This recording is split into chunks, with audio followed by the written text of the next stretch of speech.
Hey guys, tonight we're slipping quietly into a world older than empires, softer than desert winds, and dustier than your grandma's attic. We're heading to ancient Egypt not for pyramids or mummies or curses, but for something far more mysterious: childbirth. Specifically what it meant to be a midwife in that sand-swept civilization. Spoiler alert, you probably wouldn't survive 5 minutes. Between the scalding heat, fish poop sunscreen, and the high-stakes pressure of delivering babies while chanting to hippo goddesses, it was a lot. So before you get comfortable, take a moment to like the video and subscribe, but only if you genuinely enjoy what I do here. And hey, I'd love to know where and when you're listening. Drop your city and local time in the comments. Now dim the lights, maybe turn on a fan for that soft background hum, and let's ease into tonight's journey together. Chapter. You're walking barefoot on cracked soil, the kind that sends up little puffs of dust with every step. The sun is melting into the horizon, bleeding its last golden warmth across the Nile. Papyrus reeds rustle softly nearby. You pass a woman squatting near a basket, her arms swaying in rhythm with an old song. She doesn't look up as you pass, because you're not really there. You're slipping through time into a village older than memory. The air is thick with incense. Myrrh, frankincense, and something else you can't quite name. Earthy, musky, a little like Grandma's spice drawer if she'd hidden a dead lizard in it. You follow it to a small dome-shaped hut made of sun-baked clay. This is Perka, the birthing house. Or, if you want to get poetic, the place of emergence. It's surprisingly quiet.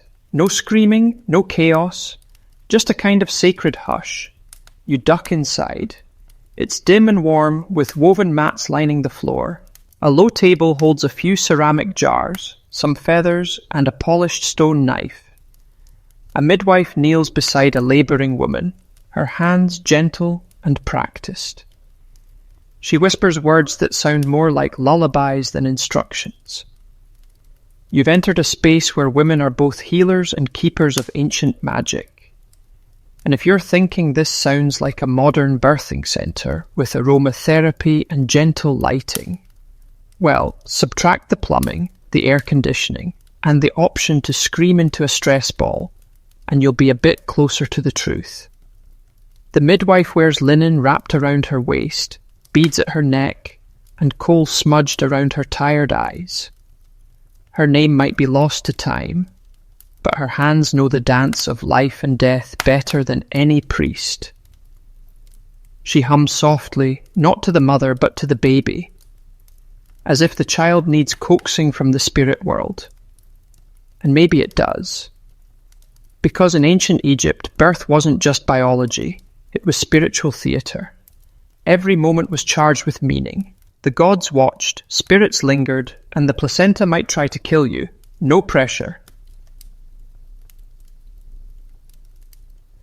Outside, other women tend to pots of heated water and mash herbs with smooth stones. One mixes honey with dried crocodile dung. No, not as a punishment. That's sunscreen. A highly effective, if mildly horrifying, sunblock. According to them, it keeps evil spirits from entering the pores. According to us, it keeps people from getting too close at parties. You crouch beside a small girl peeking through the doorway. She's maybe 8, already learning from her aunt how to braid hair, light oil lamps, and soothe a crying baby with just a touch. This is how midwifery knowledge passed down. Not in scrolls, but in shadows and whispers. Over boiling pots, over giggles and nighttime fires. No one goes to school for this. You learn because someone lets you stand close enough to see what matters. The mother groans, low, guttural, ancient. It's not a scream because here you don't scream. Pain is part of the process. They believe that loud cries might offend the goddess Taweret, who guards childbirth with her lion face and hippopotamus hips. You definitely don't want to annoy her. So the midwife places a small wooden idol beside the mother's feet, shaped like a hippo with a crocodile tail. It looks like something a toddler might carve from driftwood. But to them it's sacred, it's protection, it's belief you can hold in your hands. There's a strange calm in the room. Like everyone knows exactly what's supposed to happen, even though they've seen things go terribly wrong. Babies born without breath, mothers slipping into shock. Yet somehow these women keep showing up, every day, with nothing more than their hands, their herbs, and their fierce, unshakable grace. You glance at the ceiling, it's just a thatched roof, barely holding back the stars. And you wonder how many lives began under this roof. How many began and never got a chance to continue. A warm breeze moves through the doorway. The sun has fully set. A torch flickers in the distance. The Nile hums in the background, like a lullaby too old to translate. And the midwife hums with it, still whispering, still waiting. No one tells her how important she is. No one carves her name in stone.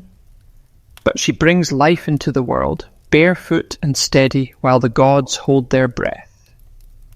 And you're just here for the night, floating, half asleep, through the incense and silence and stories that have waited thousands of years for someone to listen. The air inside the birth hut hangs heavy with warmth and whispers. You barely move, not wanting to disturb the delicate rhythm unfolding around you. The labouring woman leans forward, gripping a smooth stick wrapped in linen, her breath short and sharp.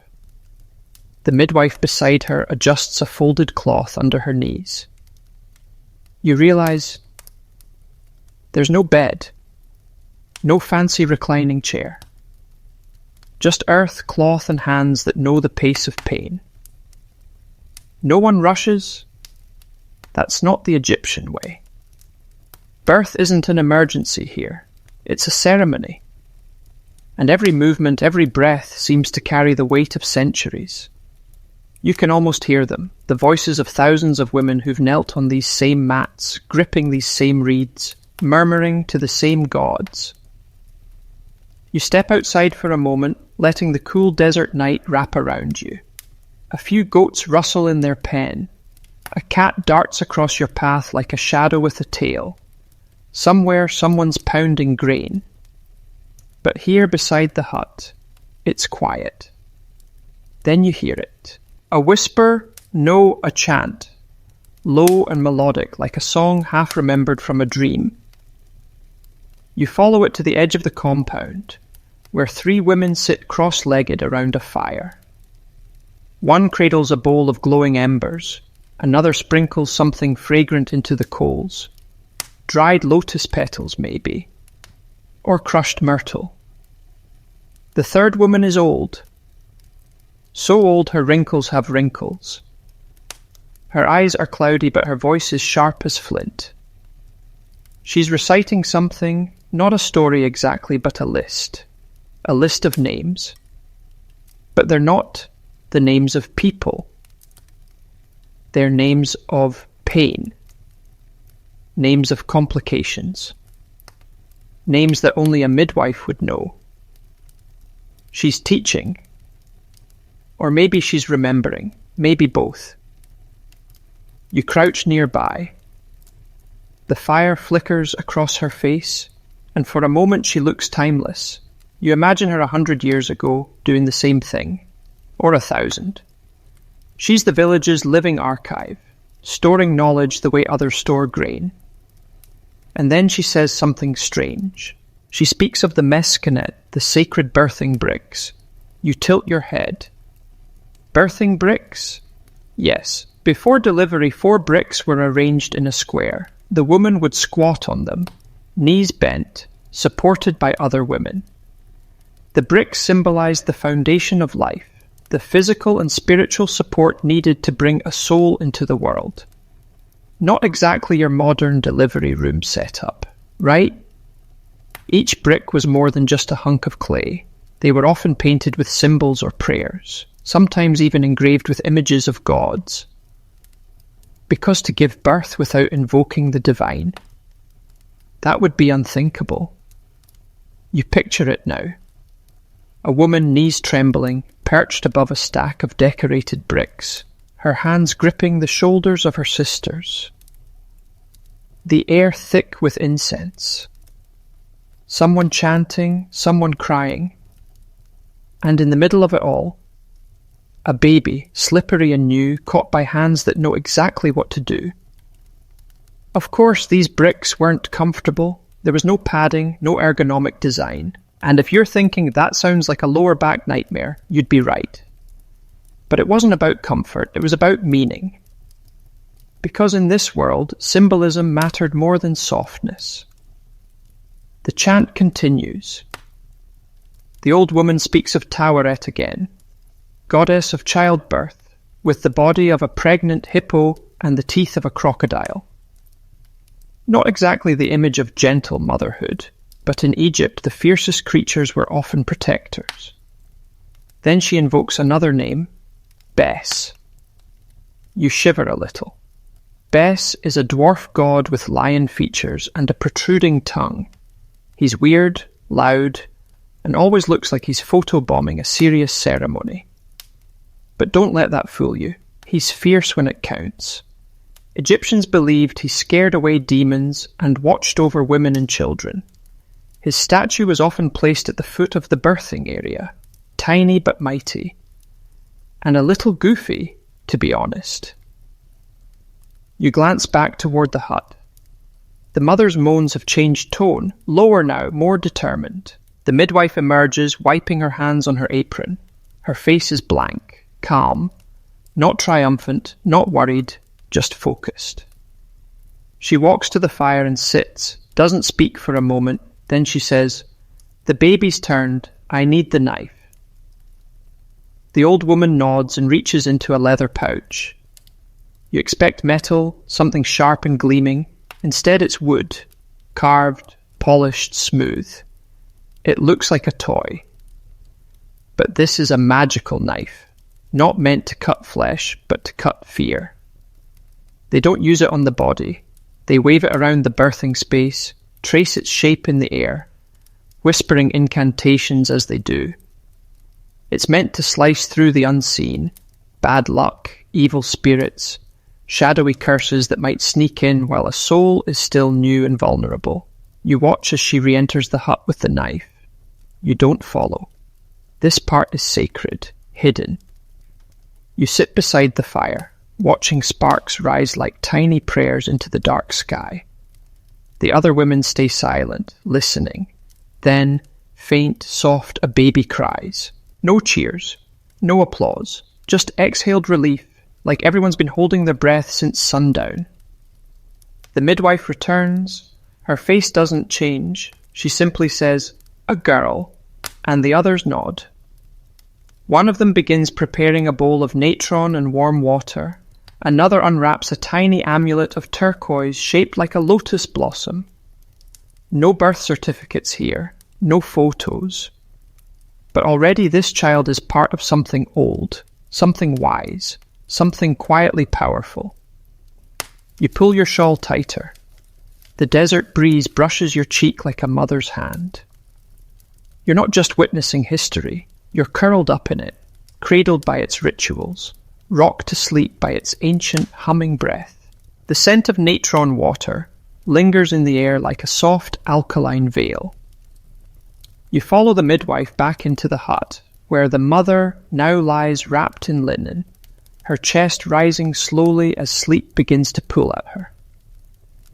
The baby, still slick with the business of birth, is cradled in the arms of another woman, being gently dabbed with warmed cloths dipped in the salt solution. Natron wasn't just to cleanse. It was a ritual in itself, used in mummification, purification, and here, the very beginning of life. There's no loud celebration, no cigars, no "it's a girl" balloons drifting awkwardly around the room. Instead, there's quiet reverence. The newborn's skin is the colour of wet clay, her eyes stubbornly closed. She makes no noise now, just soft snuffling sounds as she's passed from arm to arm. Each woman touches her forehead, murmuring something low and rhythmic. It sounds like a spell, or a wish. One midwife slips a tiny piece of green feldspar under the swaddle. A charm. Another tucks a small scarab bead into the baby's sling. Protection. You wonder if they ever ran out of little items to bless children with, or if, in fact, there was an endless supply, passed from one generation of hands to another. Then someone speaks a word that catches in the dimness like a spark. Shefet. You pause. That's not a name, it's a condition. In ancient Egyptian belief, Shefet referred to a kind of malevolent force, an angry disease-causing energy that could attach itself to the vulnerable. And few were more vulnerable than a newborn. The midwives knew this, that's why they were already preparing the next phase, because giving birth was only the first hurdle. Keeping a baby alive? That was a different challenge entirely. You're led to the rear of the hut, where an old woman is grinding something with a pestle. The bowl contains garlic, honey, and something that might be powdered date pit. She mashes with a slow circular rhythm, whispering under her breath. You lean in closer. It's a charm paste. Not for the baby to eat, at least not directly, but to smear in a crescent around the doorway, to mark the entrance, to say, not here, evil things. This space is guarded. You glance at the threshold and notice marks already etched into the mud brick, carvings of eyes, loops, ankh symbols, and, there in the corner, the unmistakable figure of Bess, tongue sticking out like he's taunting invisible threats. You get the sense that if you laughed, you'd be forgiven, even invited. You step outside, blinking into the now star-soaked night.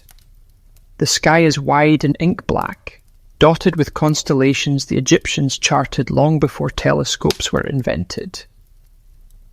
Midwives often worked by starlight, not because it was poetic, but because labour doesn't check the sundial. And here's where things get stranger. Some midwives, it turns out, believed that certain stars and planets had influence over how a baby would turn out. Mars rising, trouble.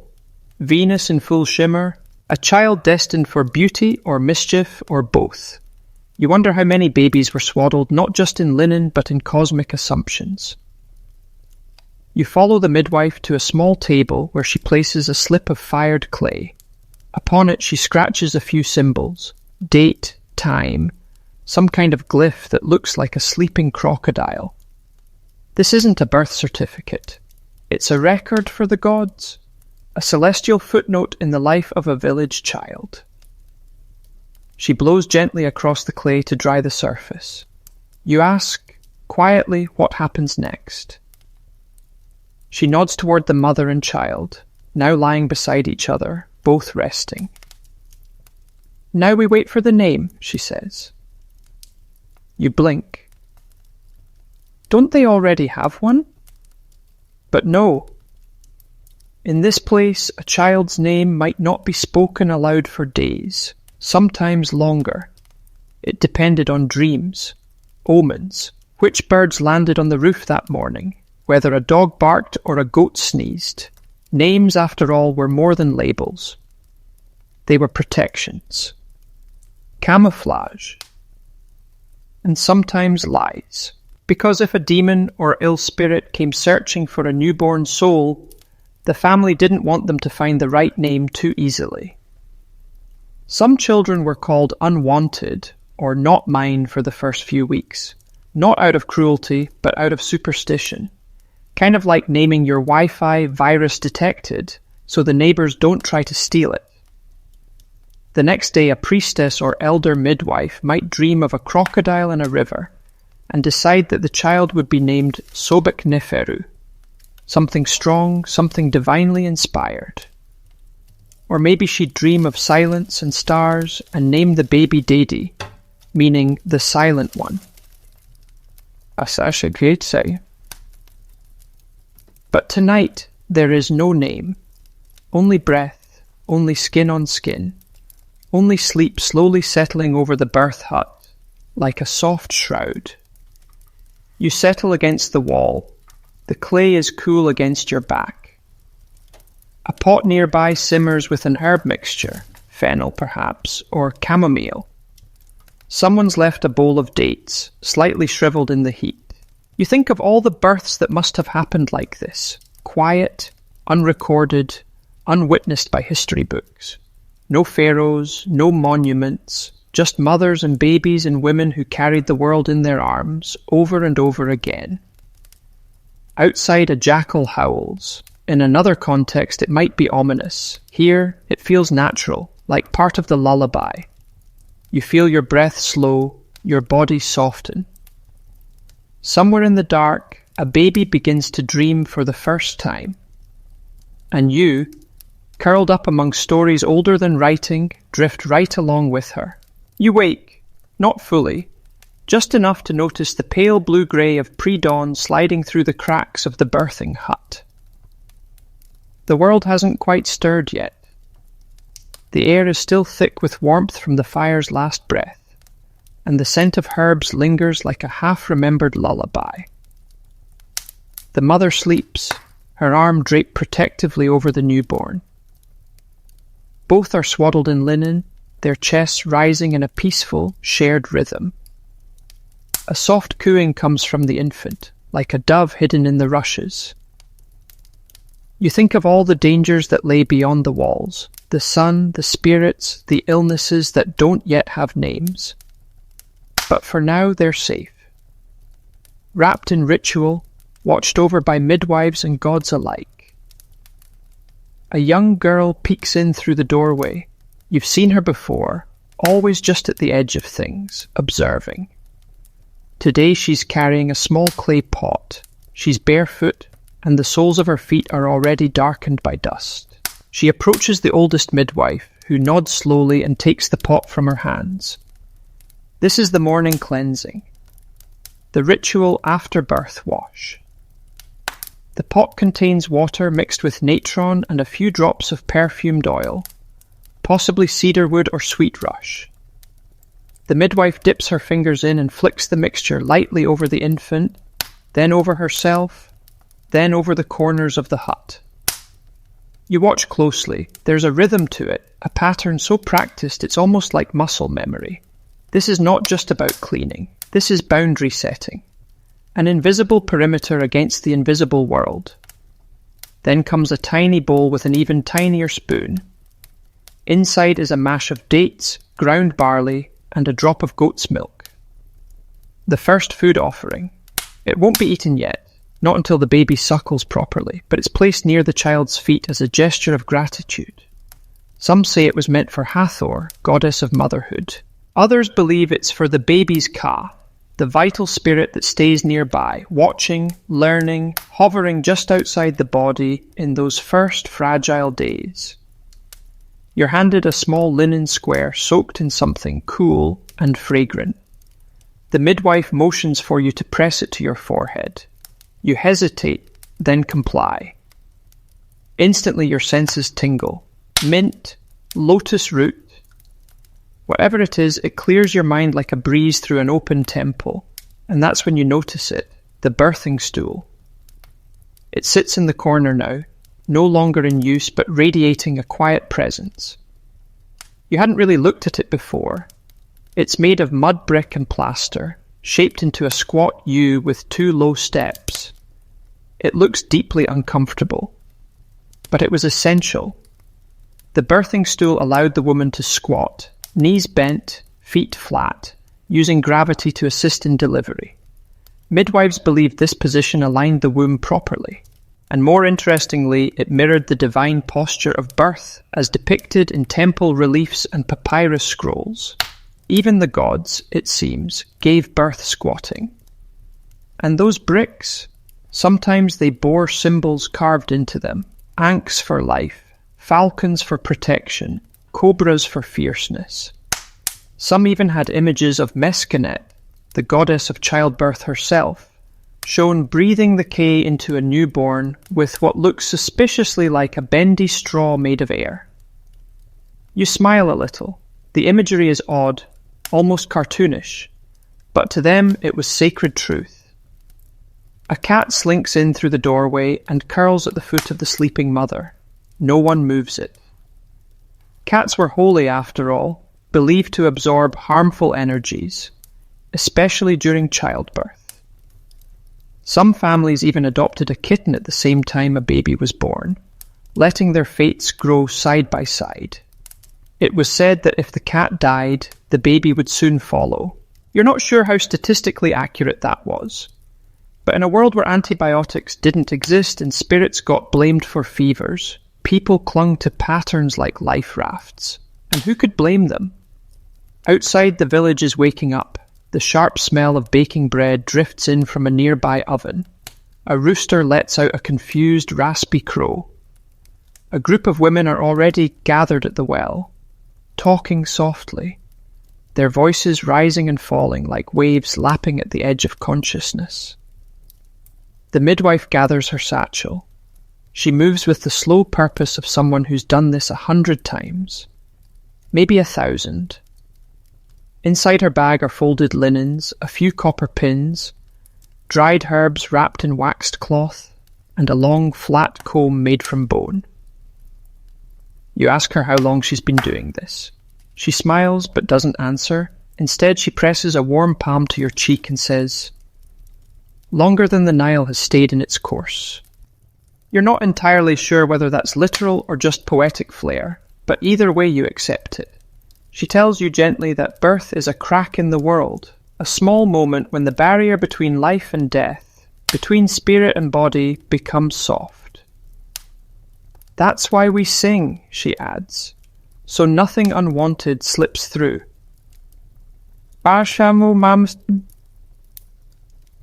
You wonder how many unwanted things she's seen. How many cracks she's mended with a whispered chant, a splash of water, a tight swaddle. And still she shows up. Still she kneels beside the clay bricks. Still she catches what falls from the dark and hands it back to the light. You hear the baby stir and release a tiny hiccuping sigh. The day has begun. But in the heart of this birthing hut, time doesn't pass. It pulses, it circles. And you, tucked into its rhythm like a line of ink in a papyrus scroll, are content to drift along. The heat of the day begins to gather just outside the threshold, curling at the edges of the birthing hut like a cat stretching toward a sunbeam. You're still tucked inside, half lulled by the hum of flies and the rhythmic sweep of a midwife's broom brushing dust from the floor. There's a calm now, almost a stillness, that settles into the clay walls and reed mats. The tension of labour is gone, and what remains is recovery, reflection, and a bit of gossip. The younger midwives have gathered outside in the sliver of shade beneath a slanted canopy. One sharp-eyed woman is grinding a paste of red ochre and resin. Another is braiding strips of papyrus into a makeshift cord. They work as they talk, their hands moving almost without thought. You ease closer and listen in. They're talking about fish poop again. Specifically, how one of them had to mash the dung from a Nile perch with goose fat last week to make a batch of sunscreen, and how it made her smell like a ghost's armpit. You stifle a laugh. Evidently it's a running joke, but beneath the humour lies something serious. These women are protectors, and they'll use anything to shield a new life. And it wasn't just sunscreen. Midwives in ancient Egypt were responsible for a startling range of health remedies. They carried scrolls in their heads, remedies passed down in verses and riddles, not written on papyrus. You didn't just need to know how to catch a baby, you had to know what to do when that baby wouldn't breathe, or when a mother wouldn't stop bleeding, or when a woman cried herself silent after her third miscarriage. One of the women tells a story about a child born with a caul, a thin membrane over the face. A sign of luck, some say, a sign of death, say others. They wrapped it in linen, hung it from a fig tree, and watched it until it dissolved. Then the fever broke, she says, and everyone nods like that makes perfect sense. A few feet away, the baby who arrived last night is being carried in a sling on her grandmother's hip. She's still unnamed, still swaddled tightly, her face barely visible except for one determined wrinkle of a brow. Her grandmother dips a finger into a tiny bowl of honey and taps it lightly to the baby's lips. It's symbolic, an offering of sweetness, not sustenance. A prayer that her life will taste better than it hurts. You close your eyes for a moment, trying to remember your own beginning. But of course you can't. No one does. Maybe that's why midwives exist. To remember on your behalf. To witness your arrival when you can't. A young boy walks past with a goat tethered to a fraying rope. He glances your way, then toward the baby, and murmurs something about her already having a hawk's eyes. It's meant as praise. Horus, the falcon-headed god, was associated with protection and power. To have hawk's eyes was a blessing. Then comes another story. One midwife recalls a birth during the flooding season, when the Nile swallowed the footpaths and snakes floated past in baskets. She delivered the baby on the roof of a house while her apprentice held back the thatch to let the steam escape. The mother named the child Flood, she says, chuckling. He grew up to be a boat maker. The others nod again. In this place, names mean things, but not always what they seem. Because here's the part no one likes to talk about. Some children aren't meant to stay. Some are born too early, too weak, too quiet. And sometimes the midwife doesn't call the priest. She doesn't announce the name. She simply holds the baby close, sings a song too soft to hear, and wraps the child in linen before the sun fully rises. You ask her how often this happens. She doesn't answer. Instead, she reaches into her satchel and pulls out a clay figurine. It's simple, just a rounded body with wide hips and stubby arms, no eyes, no mouth. She places it upright in the dust and says, "Some spirits don't want names. They want to return." And suddenly the silence makes more sense. The rituals, the hesitations, the amulets tucked behind the ear. This is a world that takes birth seriously not because it's beautiful, but because it's dangerous. A passage between two mysteries, a risk worth repeating. One midwife reaches behind her and produces a bundle wrapped in linen and reeds. It clinks when she moves it, like dried seeds in a jar. It's her kit. Not just herbs and charms, but tools. A polished obsidian blade for cutting cords, a looped copper pin for swaddling cloths. Dried frog skin for poultices. A scrap of fabric stained with what might be henna. Each piece has a purpose. Each has seen things. You ask what happens when a birth goes wrong.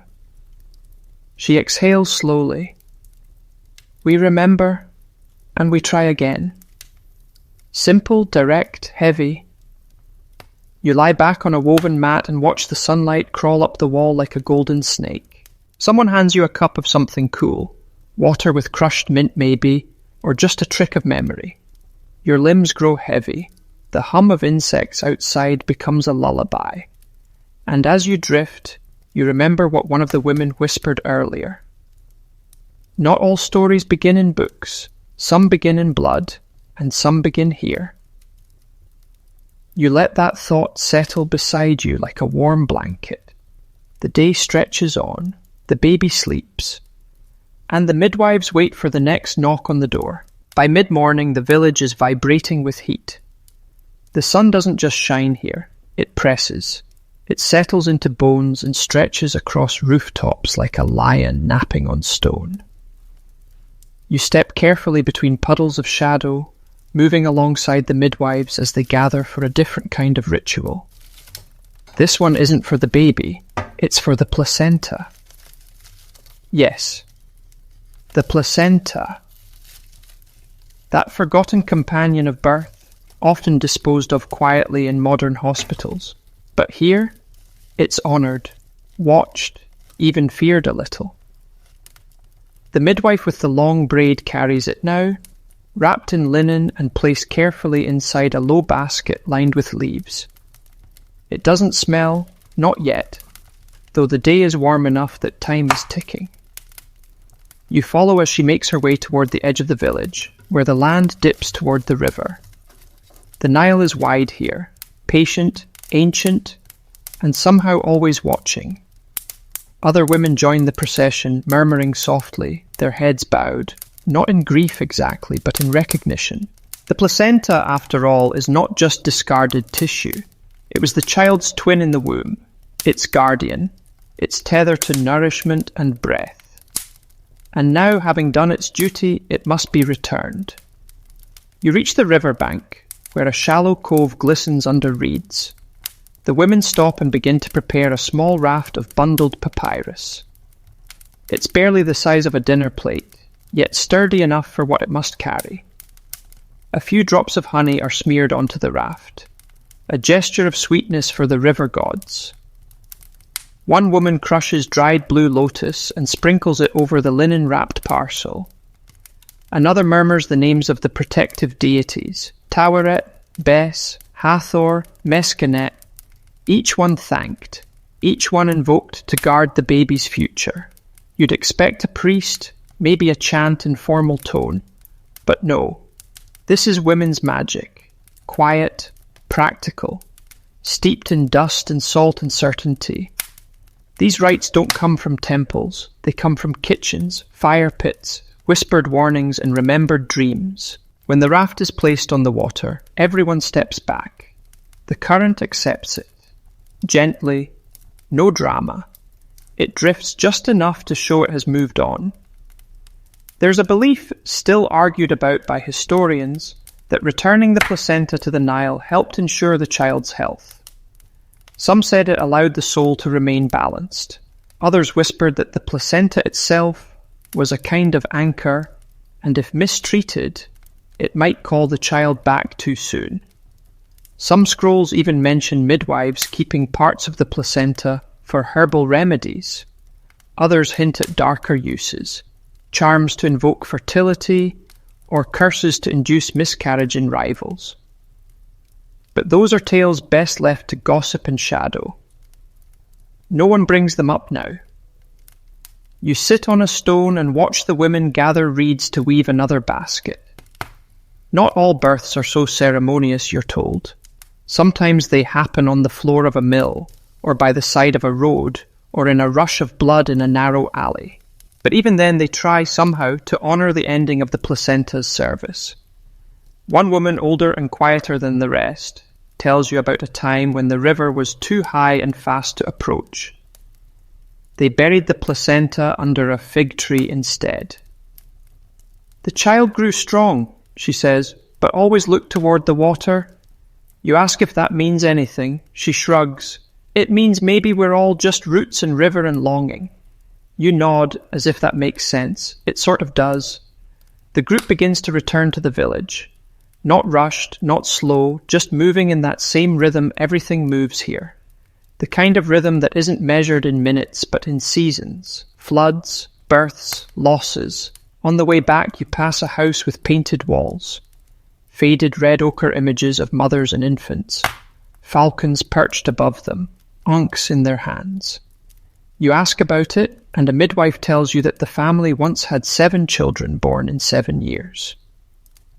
That wall is their story, she says. They wrote it in colour because they couldn't write it in words. Back inside the village, you find the new mother sitting up, propped against a bundle of woven reeds.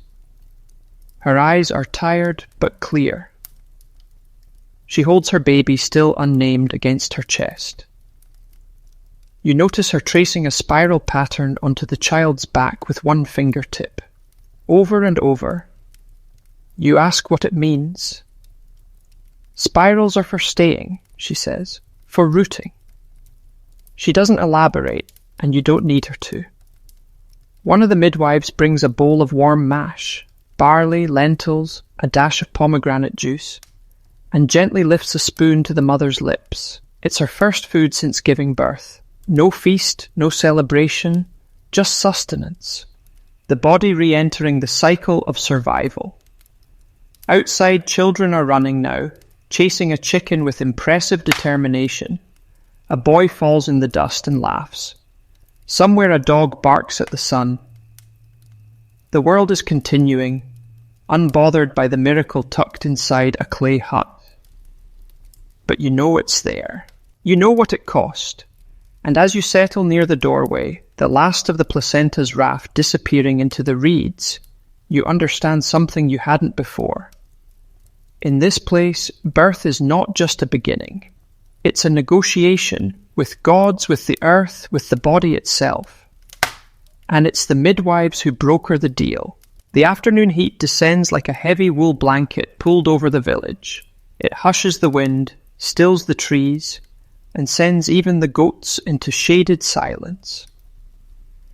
You're back inside the birthing hut now, the air thick with dust and rest and that curious in-between state, where no one speaks loudly and even time seems to take a nap. The baby sleeps, the mother dozes, her arm curled protectively around the swaddle, and in the opposite corner, 3 midwives sit cross-legged on mats, weaving palm fibres into what looks like a small net. One of them hums softly. It's not a song you recognise, but its looping melody matches the rhythm of her hands. Loop, pull, knot, hum, loop. You ask what they're making. It's for catching fear, one of them replies, without looking up. You blink. A fear net? She nods. You hang it above the child's bed. Anything that wants to steal her dreams will get caught in the knots. You ask if it works. She shrugs. Sometimes depends on the knot. It's hard to tell if she's teasing. The thing about these midwives is that they don't separate superstition from science. To them, it's all the same. If it helps, it stays. If it doesn't, it fades. Medicine, myth and memory all woven together into something practical and deeply poetic. Another midwife adds a small carved bead to the centre of the net, a stylized frog. Frogs were sacred to Heket, the goddess who breathed life into newborns. She's usually shown as a woman with a frog's head, mid-exhale, eyes wide. A little unsettling, yes, but also strangely maternal in her own bug-eyed way. Then comes a story. The eldest midwife, the one with the smoke-coloured hair and voice like sun-warmed papyrus, begins to speak. Everyone quiets, even the flies seem to pause mid-buzz. She tells you about a time when she was still an apprentice. A labour had gone badly. Too fast, too much blood. The child came out blue, limp, not crying. The mother screamed despite the taboos until she fainted. And I? She says. I screamed too. I screamed inside. You watch her eyes grow far away like she's looking into a room that no longer exists. They told me to fetch the knife, the wooden one, the sacred one, but I couldn't move. I just stood there, holding my own breath like it would change something. So, the other midwives listen without interrupting. They've all heard this story before. It's not just memory, it's a ritual of its own. Then my teacher took the baby, she continues, and whispered a name. You perk up. A name? She hadn't chosen one. The mother hadn't even thought of names yet. But my teacher said Nefura. It means wind's breath. You ask what happened next. The baby gasped, she says, and lived. A pause. Some say the name saved her. Others say it was the timing, or the angle of the moon, or the goat sneezed the night before. I say, it was the whisper. Another midwife chuckles and says, you always say that, but there's affection in the teasing. Names in ancient Egypt were powerful. They weren't just identifiers, they were spells, tools, sometimes shields, sometimes weapons. To know someone's true name was to hold part of their soul. That's why many people had two names, one public, one hidden, and some midwives, especially the older ones, kept lists in their heads of names that had worked before, like recipes, or old charms you can't quite throw away. You ask if the baby from that story, Nefura, is still alive. She lives near the granary, the eldest says, nodding. Has 6 children now. One of them is named Whisper. The midwife stands, her knees popping. She walks over to a small woven chest and lifts the lid.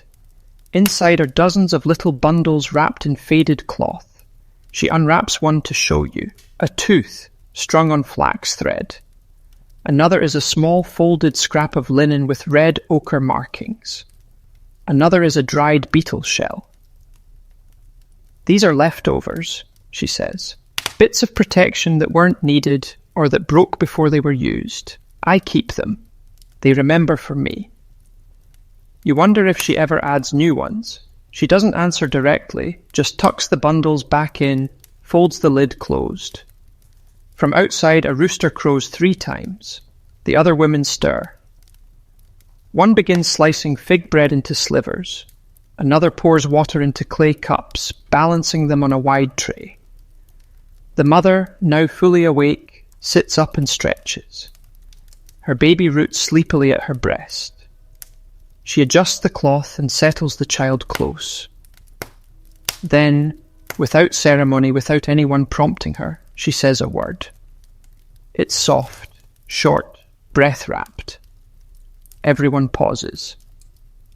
You don't catch the name itself, only the way it settles in the room like dust. Final, binding, a thread sewn through space. The midwives nod. One of them stands and traces a symbol on the wall with a fingertip dipped in water. Another hums the naming tune, 5 notes descending gently. And just like that, the baby is no longer just a baby. She is someone. She is named. And the net above her bed hangs still. Afternoon deepens into that golden hush only Egypt seems to master. The light no longer scalds. It wraps around the mud brick houses like a thick balm, soothing every surface it touches. Shadows stretch, conversations soften, and the village slips into a collective exhale. You're walking slowly now, following one of the midwives along a narrow path lined with low stone walls. She's taking you somewhere quieter, somewhere older. Before we had temples, she says, we had caves, shade, silence and stories. You pass a patch of sycamore trees and stop at a low, crumbling archway dug into the earth. It smells of dust, old sweat, and maybe, faintly, milk.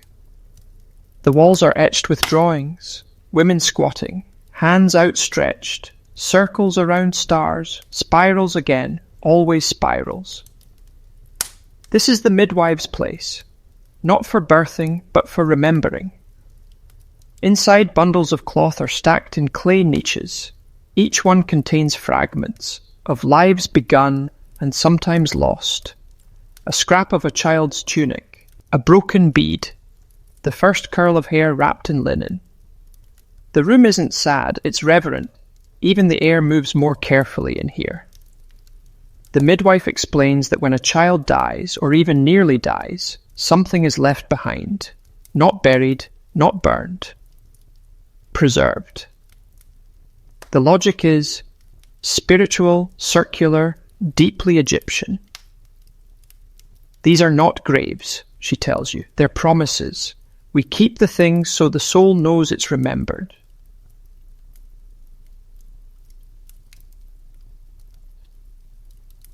You pause beside one cloth bundle with a faded image of Mescanet drawn in brown ink. She's shown breathing the ka into a newborn's mouth. You remember what the other midwife said about the name Nefura, and you wonder how often that drawing has comforted someone on a day when no baby cried. In the back of the room, a small niche glows with amber light from a single oil lamp. Here sits a stone basin, smooth with use. The midwife dips her hand in, then touches her forehead, her lips, and her chest. You mimic her instinctively. "Do you know what this is for?" she asks. You don't. "It's the basin of retelling," she says. "Each time we touch it, we remember one birth, one story." Ishki. You ask what happens when they run out of space. She smiles. "We don't. Stories stretch." You step out of the chamber and blink in the light, brighter now after the cave's hush. The wind picks up a little, tugging at your linen wrap. You follow her back toward the heart of the village, past doorways shaded with dyed cloth, past goats sleeping like old men in corners. You reach the communal hearth, where a new scene is unfolding. The midwives are preparing to teach. A small group of girls, none older than 10, sit cross-legged in the dust, each holding a doll made of palm husk and knotted string. One of the dolls has a painted belly. Another has clay beads stitched into her hair. The oldest midwife begins to speak. Her voice carries easily through the air, slow and firm like an oar pushing water. "Where do babies come from?" she asks. The girls grin. One covers her face, another giggles, but the answer isn't a joke here. "Babies come from water," says one. "From breath," says another. "From the Nile," adds a third. "From pain," says the youngest, so quietly it almost vanishes. The midwife nods. "All true." Then she picks up a stick and draws in the dirt, a circle, a spiral, a line. "Before birth," she says, "the baby floats in the dark. No name, no breath, just silence. Then we call, then we wait." She motions for the girls to press their dolls to their bellies, then release them into their laps. It's a game, but not just play. It's training. It's cultural memory braided into imitation. You ask when they'll begin practicing for real. "When their hands stop shaking," the midwife says, "and their voices stay calm, even when the mother screams." You blink. "But I thought..." She smiles gently back. "They scream sometimes, in private, when they think the gods can't hear." A nearby midwife adds, "We scream too." After, the children are dismissed and one of them skips past you, holding her palm husk doll like a sacred thing. You remember what someone said earlier, that midwifery knowledge isn't passed down in scrolls, but in stories, games, shadows. You believe it now. Back inside the birthing hut, the newborn has stirred. She sucks at her fist and lets out a squeaky mewl. The mother looks exhausted but content, her head tilted back, eyes half closed. The fear net still hangs above them, motionless, no wind, no fear. Just the slow work of healing. Outside, someone begins to grind grain. The rhythmic scrape of stone on stone blends with the low murmur of women sharing recipes, memories, rumours. You hear the word crocodile again. Then fever. Then laughter. Midwives don't retire. They just become quieter, more knowing. They move like shadows through the village, never rushing, never forgetting. One of them leans against the doorframe beside you and says, "It's not just catching babies. It's catching everything that could go wrong and throwing it somewhere the gods can't reach." And with that, she hands you a fresh sprig of myrrh and walks away. The evening air returns with grace, slipping through the gaps in the mud brick like a sigh. It carries the coolness you didn't know you missed, brushing gently against your skin, making your body soften without asking permission. You're sitting outside the birthing hut now, alongside two midwives who are tending to a clay pot resting in the embers of a fire. Inside the pot is something both medicinal and mysterious. a thick brew of fig leaves, crushed carob pods, myrrh resin, and powdered acacia bark. The mixture bubbles quietly, releasing a scent that's sweet and sharp, like a perfume shop hidden inside a forest. You ask what it's for? 1 spoon for the mother, says the older midwife, stirring slowly. It helps with the bleeding, calms the womb, opens the breath. And the rest? You ask. She tilts her head. Sometimes we drink it too, so we can sleep. You understand. Midwives don't get days off, but they take their rest in sips, in glances, in the few seconds between one life arriving and the next, knocking on the door. Another woman joins you, carrying a bundle wrapped in rushes. She sets it on the ground with care and unwraps it to reveal a stack of thin, rectangular tablets made from baked clay. Each one is etched with faint lines, scratches really, almost illegible. These are the midwives' tablets, she says, handing you one. You run your fingers over the grooves. It's not formal writing, not hieroglyphs, more like symbols, shorthand, a language made of memory and instinct. They're not for reading, she explains. They're for remembering. Each mark, each notch, represents a birth, a difficulty, a death, a miracle. Some midwives make one for every child they deliver. Others only carve when something goes wrong, or something extraordinary happens. You ask how many tablets she's made. She smiles faintly. Only 3, but I remember all the others here. She taps her temple, in the soft place. You nod even though you don't fully understand. Not yet. Maybe not ever. A fly buzzes lazily near your ear, and you swat it away. One of the women laughs softly. Even the flies know where to come, she says. The birthing hut feeds everyone. You smile at that, at the strange truth of it. The hut doesn't just welcome babies. It absorbs stories, pain, blood, hope. It holds the heat of tears and the coolness of cloths wrung out and replaced again and again. And it holds a particular kind of secret. Because you're starting to notice something, there are no men here, not just absent from the birthing, but absent from the remembering too. The stories, the rituals, the knowledge, it's all carried on the backs of women who walk barefoot through blood and ash and still know how to sing. You ask if that was always the case. One of the midwives glances toward the fire. There were a few, she says slowly. Once. Male midwives, she nods. Or they tried to be. Priests mostly, temple healers, trained in anatomy, rituals, scrolls. You ask what happened to them. She shrugs. They never listened to the body, only the ink. Another adds, one of them fainted once. We had to drag him out by the sandals. You laugh. They don't. Apparently it wasn't funny at the time. They explain that while temple medicine had its place, especially for treating snake bites or bone breaks, birth was never a scroll-based science. It was rhythm. It was watching.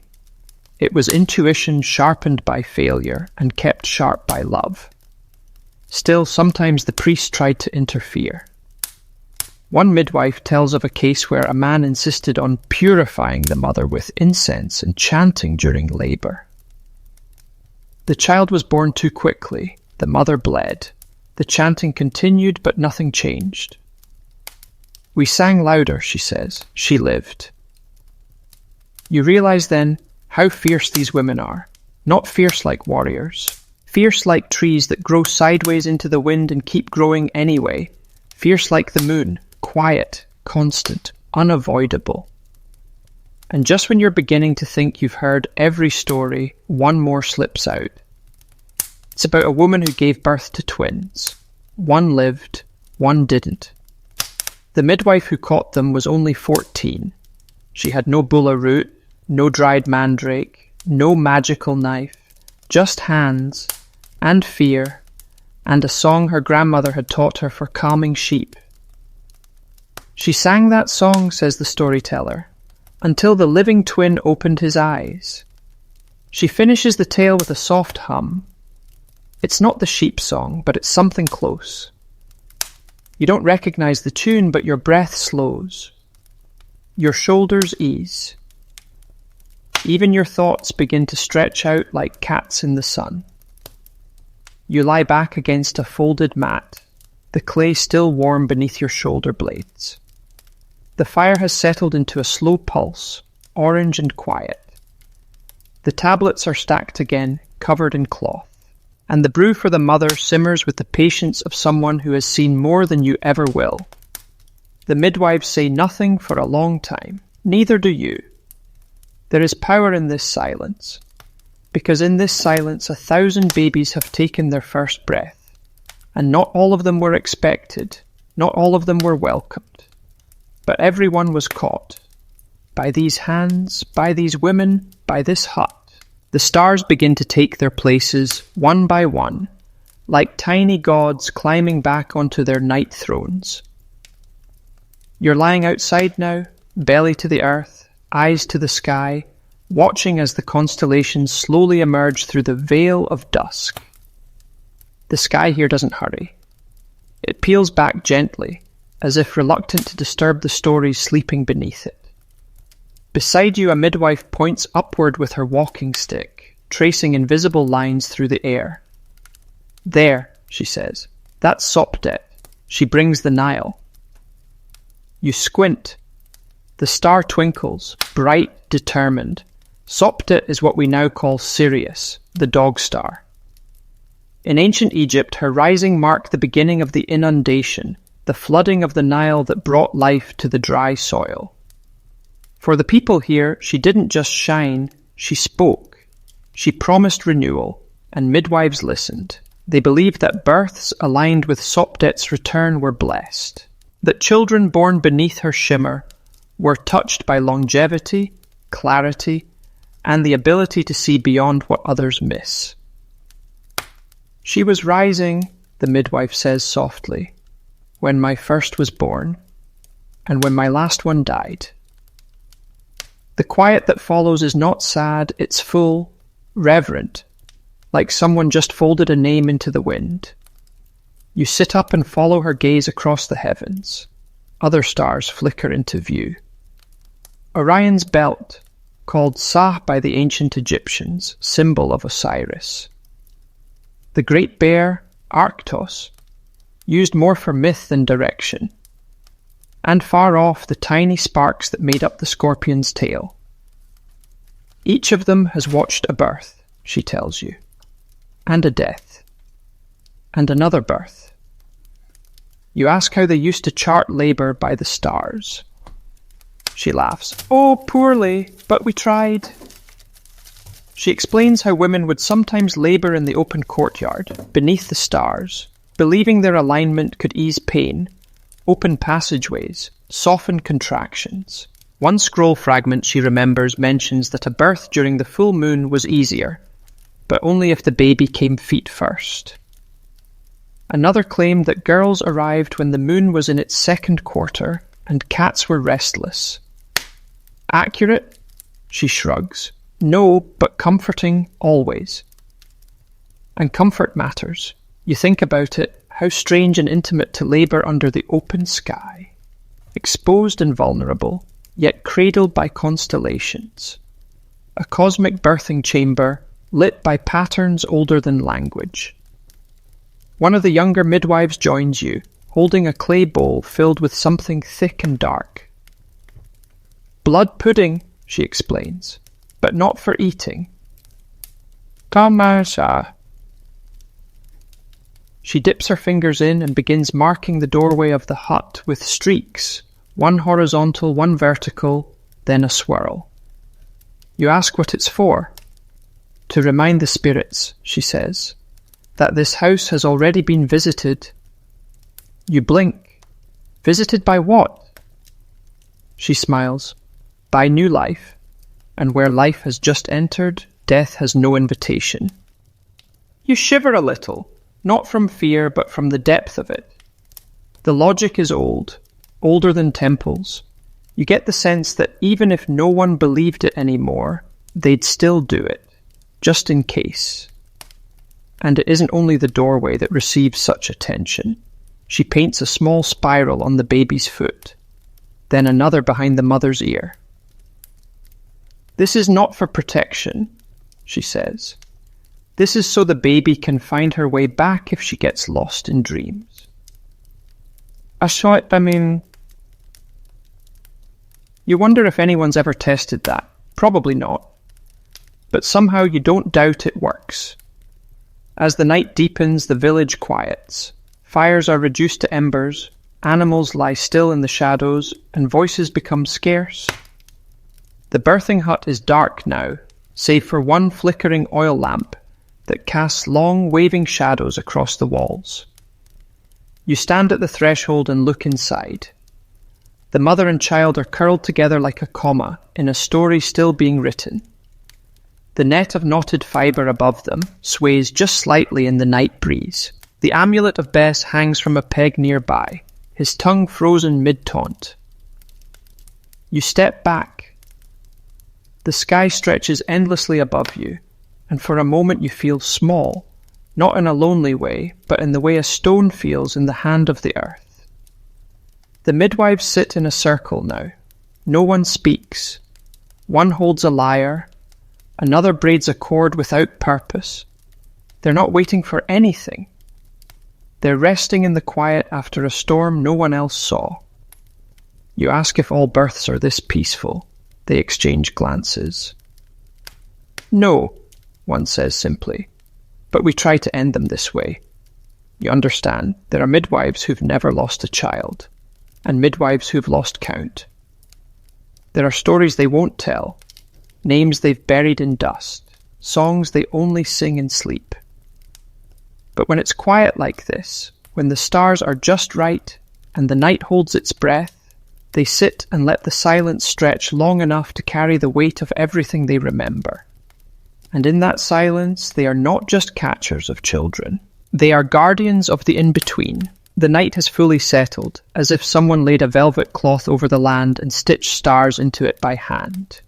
Even the Nile has grown quieter, its usual whisper replaced by a slow, pulsing hush, like it too is listening. And you, still resting among the midwives, are slowly learning the art of hearing what isn't said. Tonight is different, not because of a new birth, but because of an old one.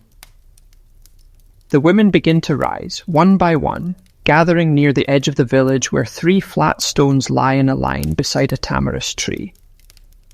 You follow instinctively quieter now, your feet brushing against dry leaves and the soft crunch of sand. They do this once every moon cycle, a remembering. Not all babies live long enough to be named. Some only breathe once, some never at all. And yet they are remembered, not in tombs, not in scrolls, but here, in the stories of midwives who knew the feel of their tiny ribs, who held them against their own skin and whispered, "You were here." A jar of natron is passed around, not for preservation this time, but for cleansing.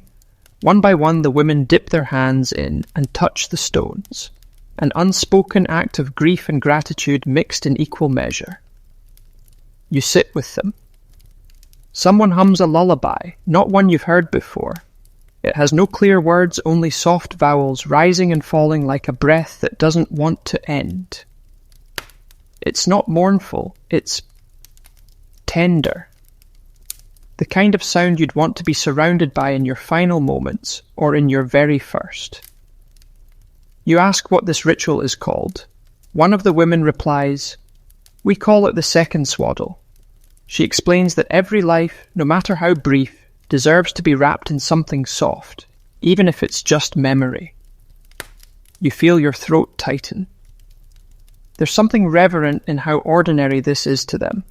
No ceremony, no incense, just hands on stone, and the quiet agreement that loss is not erased. It's folded. Folded, then carried. Back at the hut, The baby from last night, now properly named, is stirring again. The mother gently lifts her, murmuring her name like a prayer. She doesn't call for help.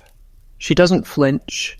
She just moves, with the practiced grace of someone who's been a mother far longer than one night. You ask the midwife closest to the door if she remembers her own first child. She nods slowly. He was born during the flood season. The river came early that year. You wait expecting more. Instead, she reaches into her satchel and pulls out a small dried reed, bent neatly at one end. This was his, she says. He chewed it until his teeth came in crooked. You want to ask what happened to him, but you don't. Some questions aren't invitations, they're fences. Inside, one of the other midwives begins massaging the mother's lower back with warmed oil. The mixture glistens on her skin. Castor oil, scented with fennel and ground caraway. It's meant to soothe the uterus, help it contract, reduce the risk of bleeding. You ask how they learned which herbs worked. Trial, she says. And error? You ask. Her eyes crinkle. Plenty. She tells you about the time they tried mixing mandrake root with beer. The mother fell asleep mid-labour. The baby came out, sneezed, then went back to sleep too. We called him Snoozer for a week. You both laugh. Then she leans in. But not all mistakes are funny. We once gave the wrong route. It was too strong. The woman didn't come back. Your laughter stills. The night holds its breath again. But we remembered her, she says, placing a hand over her heart, and we don't make that tea anymore. You begin to understand something about this place. Midwifery here is not a perfect art. It is not clean, not always safe, not always successful. But it is honest. It holds its failures like it holds its babies, with tenderness without flinching. You lie back again, letting the stars settle into your gaze. Above the birthing hut, smoke curls lazily from a chimney hole, catching starlight like a silver thread sewing night to earth. The baby fusses, then quiets. A dog barks once, then curls back into itself. And the stones near the tamarisk tree cool slowly beneath the weight of memory. In this moment, in this stillness, you know, no life here is forgotten. Every soul, no matter how small, leaves a mark. Some in clay, some in scars, some in lullabies hummed to an empty room, and some, quietly without ceremony, in the hands of a woman who never forgets the weight of a newborn's breath. The village sleeps, not the kind of restless sleep you know, where worries tap at the windows and tomorrow's list grows louder in your mind. No, this is deep sleep, ancient sleep, the kind that wraps its arms around stone walls and goats and mothers and midwives alike. Even the stars seem to blink more slowly. But you somehow are still awake. You rise quietly and make your way toward the edge of the village, where the tamarisk trees form a gentle border between earth and water. The Nile is a silver ribbon now, wide and slow, reflecting the moon as if trying to remember its shape. You aren't alone. A midwife sits on a low stone, hands resting on her knees, face turned toward the water. She doesn't acknowledge you, not at first, just lets the silence stretch, lets you arrive. Then finally, have I told you about the moon births? You shake your head, though she hasn't looked to see. She continues, voice soft but steady. Some babies only come at night, always at night, as if they wait for the moon's permission. You smile. Is that common? She shrugs. Common enough to trust, rare enough to fear. She tells you of a night many years ago when 3 births happened under the same moon, each child born within an hour of the others. None of the women had known each other. None of them expected to deliver that night.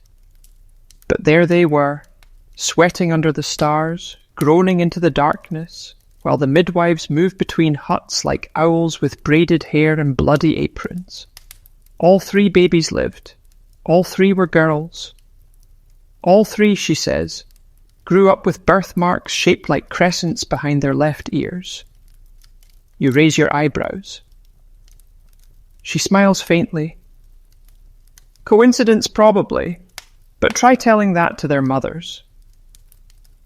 You sit beside her now, the cool stone seeping into your legs. She begins to hum again. Another lullaby, this one more rhythmic, more pulsing. It sounds like walking, like pacing back and forth with the baby swaddled to your chest and nothing but your breath to soothe her. You close your eyes. The river hums with her. After a while she stands, stretches her back, and begins walking along the path that leads back to the village. You follow, steps soft in the sand. She doesn't rush. Midwives never do. Back in the hut, the baby stirs again, and this time the mother looks uncertain. Her arms falter, her eyes heavy. She's been strong, but strength doesn't last forever. The elder midwife steps in, lifts the child gently, and places her skin to skin against the mother's chest. Then she wraps the linen tighter, hums 2 notes, and steps back. The mother sighs, and the baby calms. You ask what just happened. She forgot her rhythm, the midwife replies. I gave it back. Oh, mercy. You wonder how many rhythms she's restored over the years. She sits again beside you and after a while begins to talk, not about babies, but about dreams. Some dreams tell us when a child will come, she says. Some warn us when a mother won't make it. You glance at her. And what do you do when you have those dreams? She meets your eyes. We prepare. Not with panic, not with loud warnings, just with herbs, hands, and songs that go deeper than fear. She tells you of a dream she once had, a hawk circling a lotus pool, silent, never landing. The next day a birth nearly ended in tragedy. She was ready. She had the oil heated, the cord knotted, the amulet of Sekhmet at the ready. Do you think the hawk was a warning? You ask. She thinks for a long time. Then, no. I think it was a reminder that we must watch carefully, even when there's no sound. That's when you notice how often they watch. Midwives watch everything. They notice when a goat limps. They know when a girl starts carrying her weight differently. They catch changes in wind, scent, posture, and maybe that's why they've survived. Not because they're stronger than others, but because they've trained their whole lives to notice, to adapt, to keep a foot in this world and an ear in the next. As you rest your head against the warm clay wall, the midwife begins whispering names. Not loudly, not to you, just into the night. They're not modern names. They're old. Names with breath in them, with sand, with vowels that stretch like the Nile. You realize she's saying the names of every child she's ever caught. She speaks them softly one by one, like releasing fireflies. When she finishes, she says nothing, just sits. You don't dare ask how many names there were. You already know she's still remembering some. You wake to the sharp, clean sting of natron again. The same mineral tang that clung to the air last night, only stronger now. Like someone took the desert, ground it to powder, and decided this was the scent of safety. The midwives are already moving, sleeves rolled, bowls warmed, voices low. It's cleansing day, not just for the baby, but for you, for the mother, for the room itself. Birth leaves a mark, and in this world, marks must be washed, soothed, negotiated with. They start at the doorway, as always. Boundaries first. A midwife wets her fingers, flicks the natron water in a measured arc across the threshold, then along the lintel, then, because old habits are stubborn, onto Bess's ridiculous little tongue. He looks pleased. Or perpetually shocked. Hard to tell with that face. Either way, he's freshly rinsed and back on duty. You sit near the wall, knees tucked up, watching the choreography. The mother, still pale but steadier, is guided to sit on a reed mat. Her belly is bound with soft linen, tied in a knot that looks suspiciously like the spiral you've seen scrawled everywhere. Remember the spirals for staying, for rooting, for reminding the body it's supposed to be here. The bowl comes to her next, warm natron water infused with crushed chamomile and a sliver of cedar. A midwife dips a cloth in, wrings it tight, and presses it gently to the mother's lower abdomen. Not rough, not timid, practiced. This is a ritual, but it's also medicine. Natron dries, cleanses, and wards off infection, or at least that's the lived wisdom. The part where natron is also used to desiccate corpses in mummification, everyone politely ignores that overlap. Dual-purpose products existed long before the modern skincare aisle. Tis okay, Gita. They anoint the woman's wrists, her temples, the back of her neck, points where heat gathers, where breath can choke. One midwife murmurs a prayer to Taweret, another to Hathor, and a third to the nameless one who watches the door.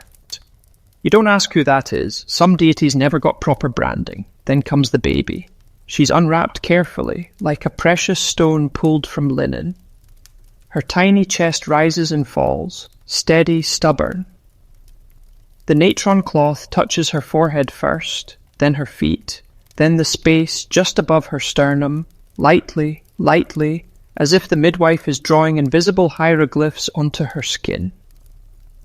The girl snuffles, kicks once, and surrenders. A few drops of perfumed oil, lotus perhaps, are rubbed into her scalp. The hut smells like a spa package called sand, salt, and sleep deprivation. You notice something new. A red thread, thin as a hair, tied around the baby's ankle. You point. The midwife nods. So the bad things trip, she says simply. You smile. Practical magic. Tripwires for spirits.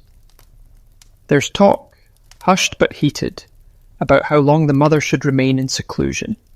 One says 7 days, another argues for 14. A third insists it should be until the next new moon. The blood must finish telling its story, the eldest adds, which is both poetic and absolutely unhelpful for calendar planning.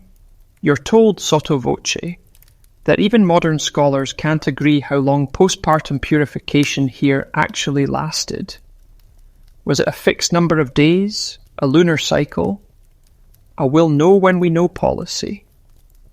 The evidence is patchy, the inscriptions vague, and the living traditions got edited by time.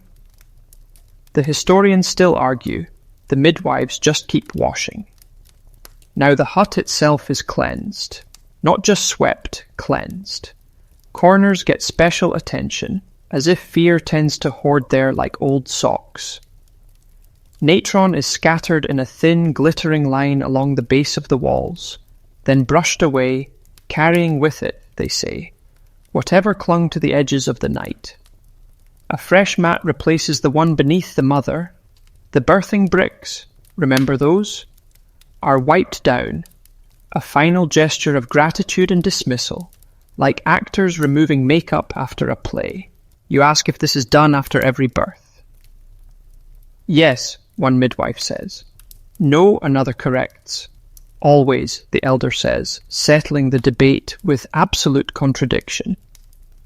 You realize ritual here is as fluid as the Nile. Same river, shifting channels. What matters isn't uniformity, it's intention. The salt, the song, the spiral on the wall, together they create a perimeter. The unseen must respect, or at least hesitate at. A pot of warm beer, thick, yeasty, comforting, is pressed into the mother's hands. She drinks slowly, eyes unfocused, as the midwife massages her calves with oil. Fennel seeds are crushed into the brew for her next cup to bring the milk in. You're told Hathor blesses the flow, and if you're patient, you might see the first rich drops arrive, golden like the goddess's own touch. You're also told garlic rubbed under the armpits wakes the milk if it's sleepy, which is certainly a strategy, and definitely one your modern pediatrician will not recommend. A girl, one of the apprentices, shuffles in with a bowl of ash. She sprinkles a pinch across the fire, then another pinch over the doorway, then stops and looks at the elder midwife for instruction. Behind the mother's right ear, the elder says, not looking up. The girl nods and obeys. You ask why the right ear. Because the left is listening, the elder says, as if that clarifies anything. You get the sense the answer is more symbolic than anatomical, or both, or neither. You can hear the Nile in the distance, steady as breathing. Somewhere a child laughs. Somewhere else a jar breaks and a curse word follows, the kind that would make a scribe drop his reed pen. Inside the hut, all is low, slow, circular. Cleansing was never a one and done. It's a rhythm, a cycle. You wash the body, the room, the memory. You reset the stage. You dare the world to come back kinder. One midwife unrolls a slender strip of papyrus and begins sketching a simple figure. A woman seated on a birthing stool, hands on knees, ankhs below her feet. Not art, record, not for a temple, for them, for the cave of memory, for the basin of retelling. So the next time we argue about how many days the seclusion lasts, she mutters, we'll at least remember what we did this time. The others laugh lightly, like women who've had this exact argument for 50 years and plan to keep having it out of sheer tradition. The mother dozes, baby tucked under her arm like a secret. A new amulet, turquoise, lotus-shaped, hangs from a peg overhead, catching lamplight like a sliver of summer sky. The air feels changed. Not just cleaned, rerouted, like the hut has been taught to breathe differently. You think of your own routines, coffee, screens, alarms, and wonder what it would feel like to believe your walls remembered, your floors listened, your doorway negotiated with the night on your behalf. Maybe you'd sleep better, maybe you'd wash your hands with more intention, maybe you'd keep a little bowl of salt by the bed, just in case. The midwives gather their things. Natron back in the jar. Cloths rinsed and laid flat. The magical knife tucked away where only shadows know to find it. Someone snuffs the lamp, and darkness settles like a well-behaved cat. Done, the elder says. For now, someone adds. For now, you echo, and the hut seems to agree.